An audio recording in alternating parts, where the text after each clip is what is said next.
Welcome! In this explainer, we're going to take one of the most familiar stories in the world and look at it through a completely new lens.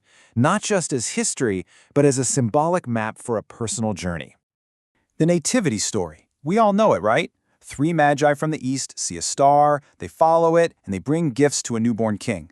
It's a cornerstone of Christmas tradition. You see it in plays, songs, and countless decorations. But the source for today's explainer asks a really fascinating question.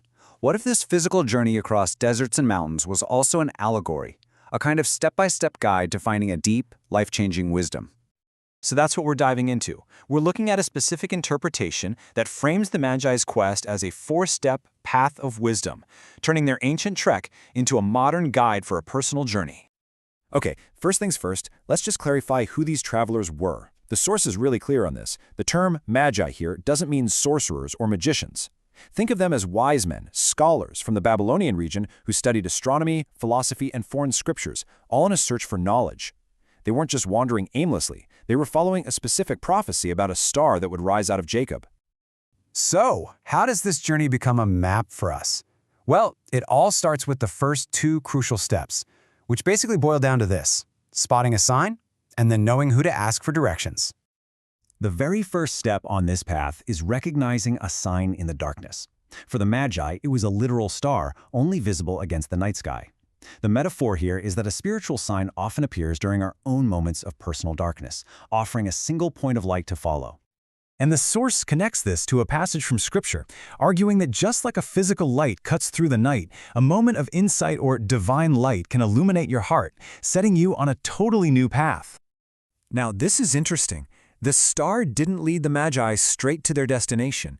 It led them to Jerusalem, a place where they had to stop and ask for help. This is the second step. The sign leads you to people who have the knowledge you're missing. The Magi, with all their wisdom, had to rely on the scribes in King Herod's court to point them in the right direction.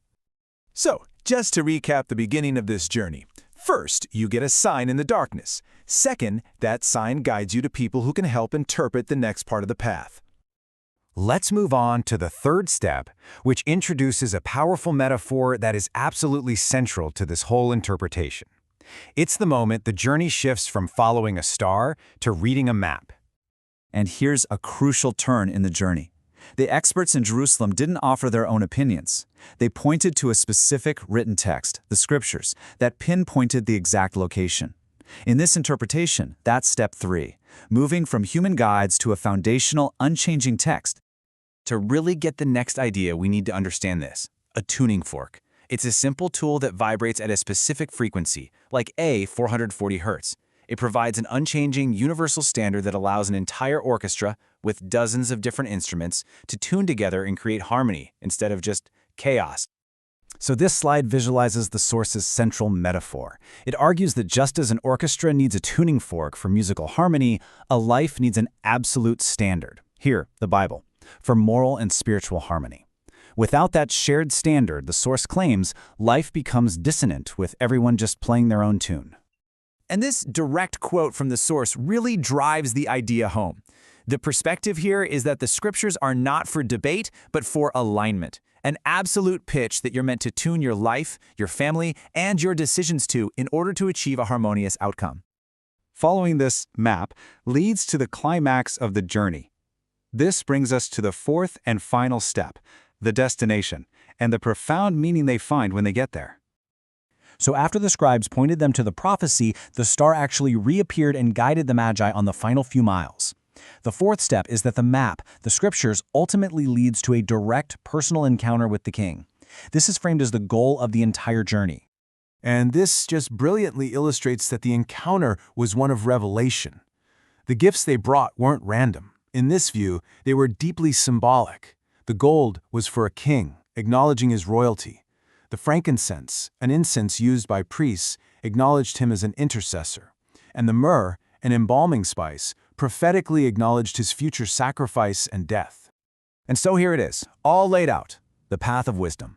According to this interpretation, it starts with a sign in the darkness. That sign leads you to guides, who then point you to the Scriptures. And finally, the Scriptures themselves lead to an encounter with the King. That's the main takeaway of this message. We'll end with the central question this interpretation leaves us with. Beyond this one story, beyond any single belief system, the message asks us to consider: what is the absolute standard, the tuning fork, that you use to bring harmony to your own life?